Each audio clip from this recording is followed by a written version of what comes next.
Meu nome é Vanessa, tenho 40, eu sempre me confundo, né, porque a idade vai chegando, a gente quer esquecer, tenho 44 anos e tenho 3 filhas, né, então eu me formei em tecnologia, sou cientista da computação, aí eu entrei numa empresa, numa indústria financeira e trabalhei lá por mais de 20 anos, né. Durante esses 20 anos eu acabei migrando, então eu saí da área de tecnologia e fui para a área de marketing. E nessa jornada eu conheci meu marido e tive minhas 3 filhas, eu tenho 3 meninas, hoje com 18, 14 e 12 anos, e elas sempre amaram se fantasiar, né? E tudo que eu encontrava no mercado era de uma qualidade muito ruim, então eu vivia na costureira, então assim, toda festa de aniversário, aqui em São Paulo é muito comum as festas em buffets infantis. E aí, na hora do parabéns, elas entravam fantasiadas e sempre entravam as 3 nos 3 aniversários, né? Então, a aniversariante com uma roupa mais pomposa, mais festa, e as outras 2 com uma fantasia, mas um pouco mais simples. E aí, eu tinha muita dificuldade, porque assim, tudo que eu encontrava, eu vivia na costureira, porque elas iam no shopping de vestido de princesa. E aí, elas pisavam na barra, descosturavam, rasgava. Aí eu tinha que levar na costureira para arrumar.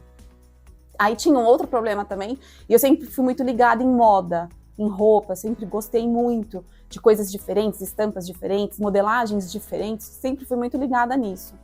E eu não gostava, porque as fantasias do mercado são PMG. Então, assim, tinha aquela fantasia P, que ficava pequena, e a M ficava gigante nelas. E eu não gostava disso também. E aí eu comecei a pedir para as costureiras fazerem meio que customizado para elas. Aí chegou uma hora que não deu certo, e eu resolvi fazer eu mesma para elas.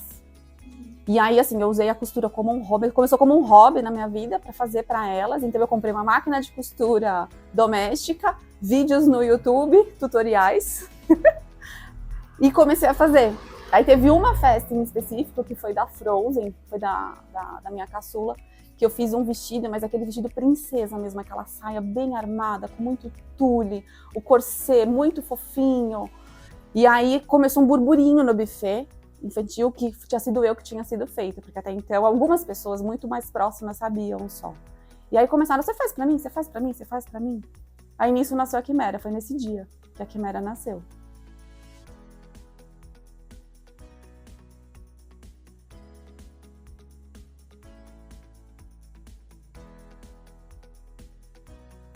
E assim nasceu a Quimera Kids. Ela nasceu como Quimera Fantasias, e aí depois ela passou por uma evolução e virou Quimera Kids.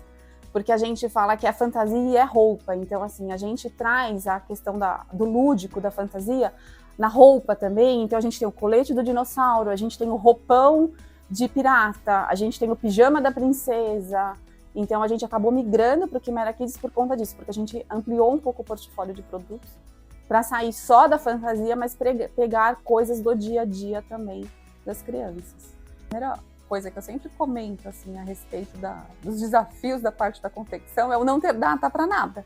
É o depender, porque assim, primeiro que são muitos processos, você depende de muita gente, de muitas empresas, né?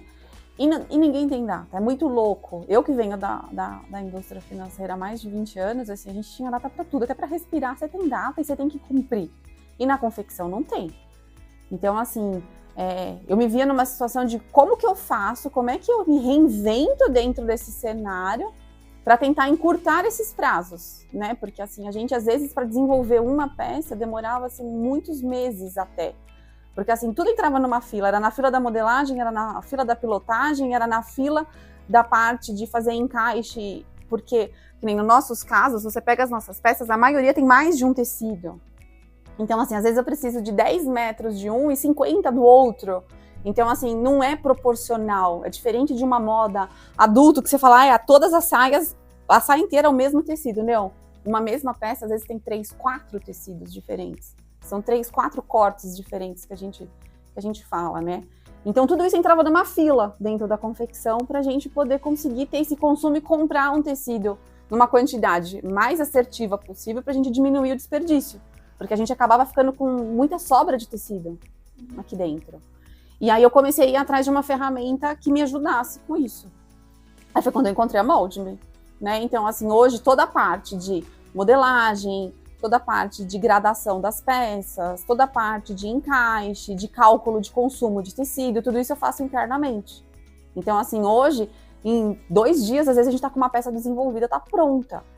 Né? Então, é muito rápido. É o tempo de você fazer a modelagem, de você fazer a piloto, de aprovou, faz a ampliação.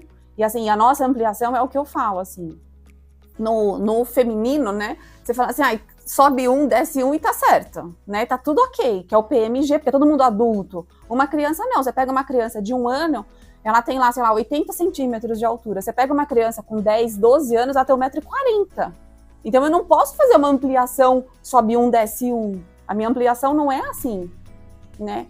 Então, assim, essa facilidade que a Molde me trouxe, não tem comparação. Porque hoje eu acabo desenvolvendo muito rápido, eu entro com ela na produção muito rápido. Para fazer cálculo até de custo de produto.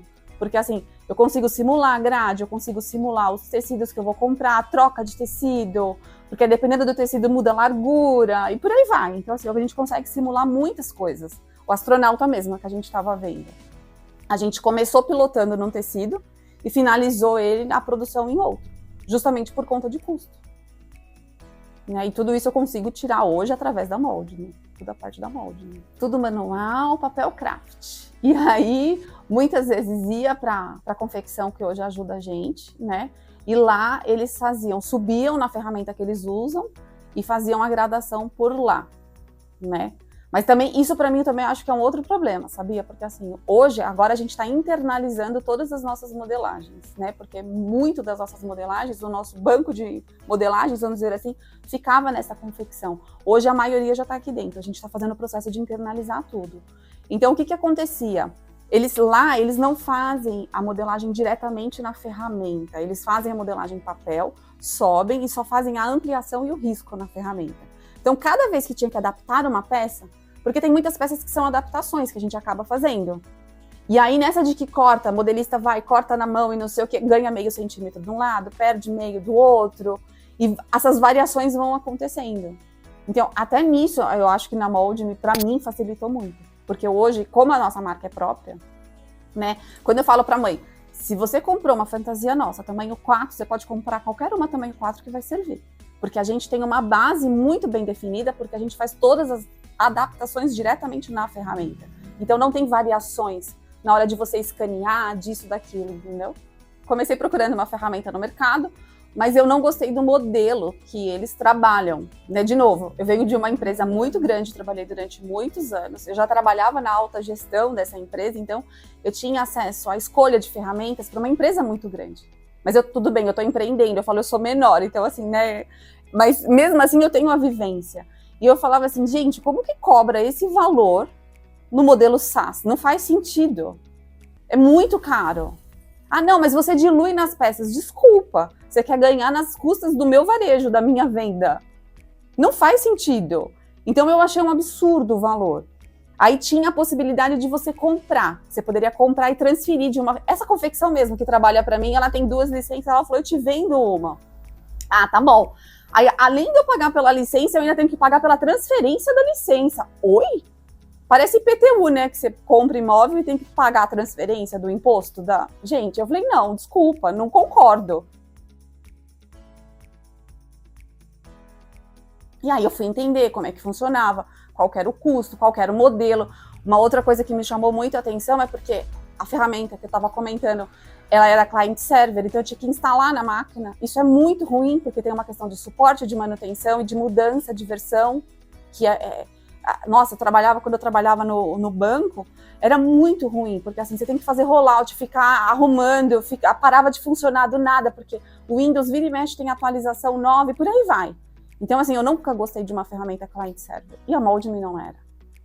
Né? Era na web. Então, assim, eram tantas coisas a favor, né, que eu olhava, que eu falava assim, nossa, eu prefiro 1000 vezes. E aí eu testei, eu falei, não, vamos testar e vamos ver. E aí eu me dei bem. Hoje, a gente tá muito feliz com a Mold.